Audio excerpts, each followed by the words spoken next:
Salut tout le monde! Salut!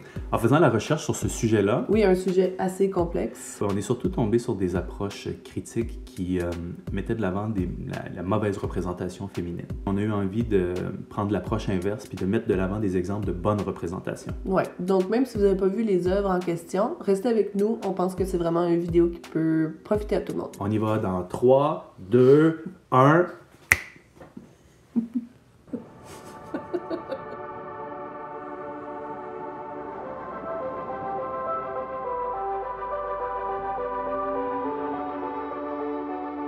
Mon intérêt pour la fiction va au-delà du divertissement.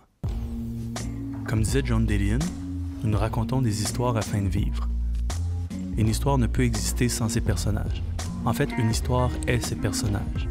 Même les plus mineurs devraient être représentés avec complexité et profondeur. Ce sont les personnages qui m'ont captivé dans 20th Century Woman du réalisateur Mike Mills. Just be there. Somehow that's hard for all of you. No, I'm not all men. Okay, I'm just me. Well, yes and no. En visionnant le film, j'ai été frappé par la qualité des personnages. Ils me donnaient l'impression d'être vrais et entièrement constitués, vivants, écrits avec profondeur et perspicacité, en particulier les femmes. En ce qui concerne la qualité de la représentation féminine à l'écran, il s'agissait d'une œuvre qui allait infiniment au-delà de l'amie unidimensionnelle ou de l'amoureuse dénuée d'autodétermination. J'avais devant les yeux un film différent, un film féministe.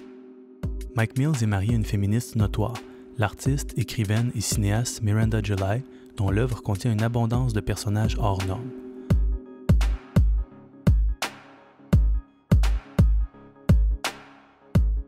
Son plus récent roman, The First Bad Man, ne fait pas exception. Dans cet essai, nous nous intéresserons à la manière dont le féminisme affecte la fiction en observant le travail de Mike Mills et de Miranda July.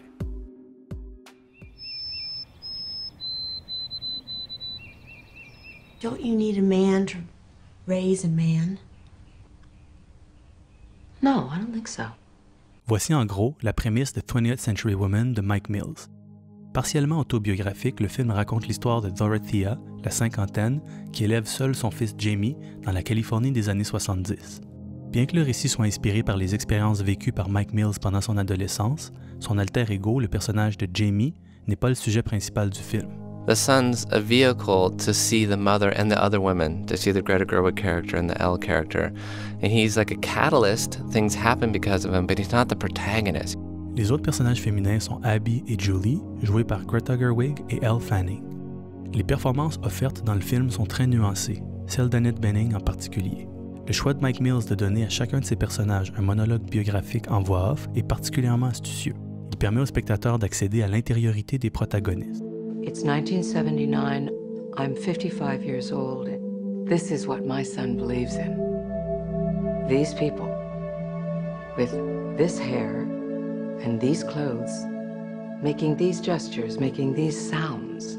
Tôt dans le film, Dorothea demande à Abby et à Julie de collaborer à l'éducation masculine de Jamie puisque son père est absent.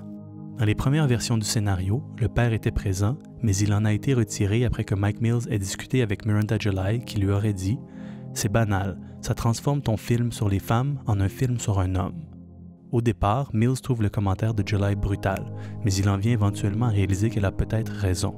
Il joue le jeu et poursuit le développement de ses personnages féminins. I'm raised in a matriarchy, so women have power. Women are who are exciting. Women are who have agency and are just the thing you need. Le résultat est un film d'une grande valeur artistique qui présente la femme dans la gloire de ses paradoxes. Parfois brave, parfois fragile, mais toujours aimante. Les personnages masculins ont le droit au même traitement. Leur masculinité n'est pas rigide, ils font preuve d'ouverture à l'expérience. Your hair smells good.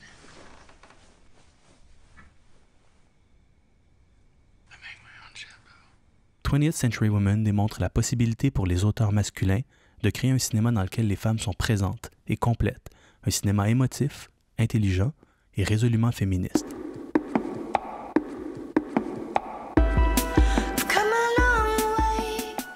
Rien n'est jamais normal avec Miranda July.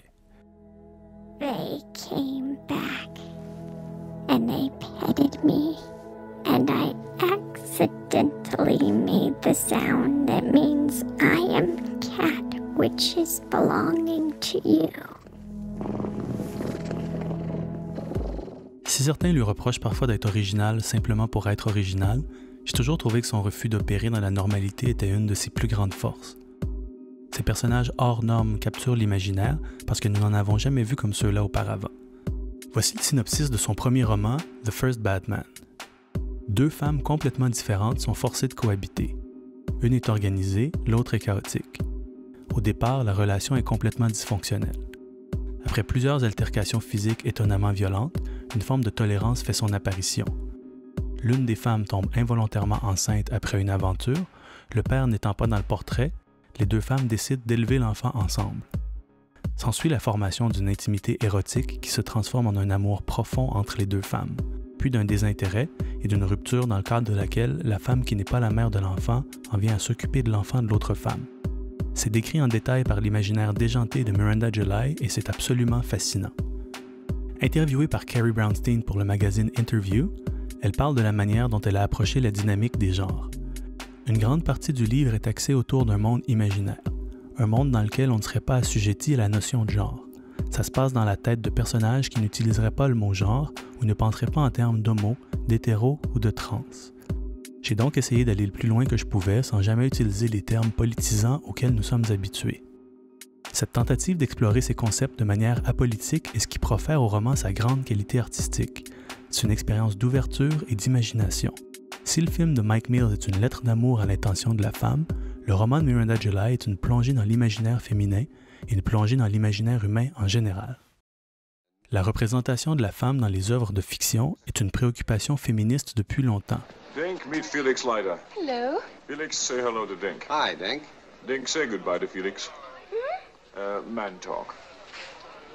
Virginia Woolf en parlait dans son essai de 1929 intitulé A Room of One's Own. En fiction, jusqu'à l'époque de Jane Austen, les personnages féminins étaient non seulement créés par l'autre sexe, mais vus exclusivement en relation avec l'autre sexe. Cette préoccupation s'est répandue plus massivement lorsqu'une bande dessinée des années 80, critique du paysage cinématographique ambiant, a commencé à circuler. Dans la série d'Alison Bechdel, Tykes to Watch Out For, l'épisode intitulé The Rule montre deux femmes en discussion au cinéma. L'une d'entre elles explique les facteurs qui influencent le choix des films qu'elle voit. 1. Le récit doit comporter au moins deux femmes. 2. Qui discutent ensemble. 3. D'autre chose qu'un homme. Cette pratique a été baptisée le Bechdel Test et sa popularité a atteint son paroxysme dans les années 2010. L'idée était d'articuler une critique sociale qui disait « Les femmes sont sous-représentées dans la culture populaire et la plupart des personnages féminins à l'écran manquent de profondeur et de diversité.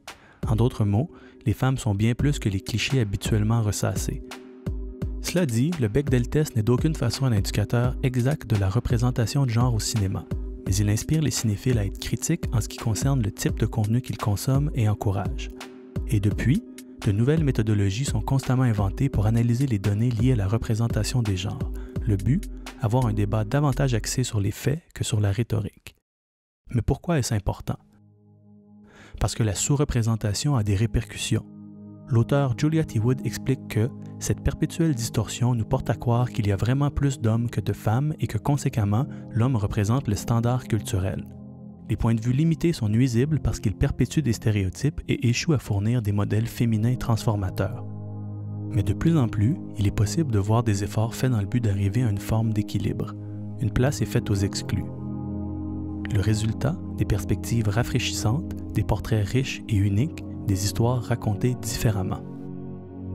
En entrevue avec Vice, l'auteur-producteur David Simon exprime qu'il a jugé qu'il était crucial de travailler avec des femmes pour la création de The Deuce, une émission qui s'intéresse au monde des travailleuses du sexe.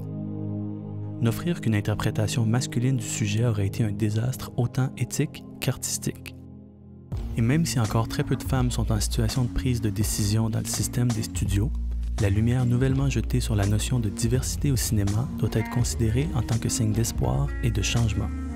Les récits, avec toutes leurs ramifications morales, ont le pouvoir d'étayer nos opinions, nos choix et d'influencer nos actions.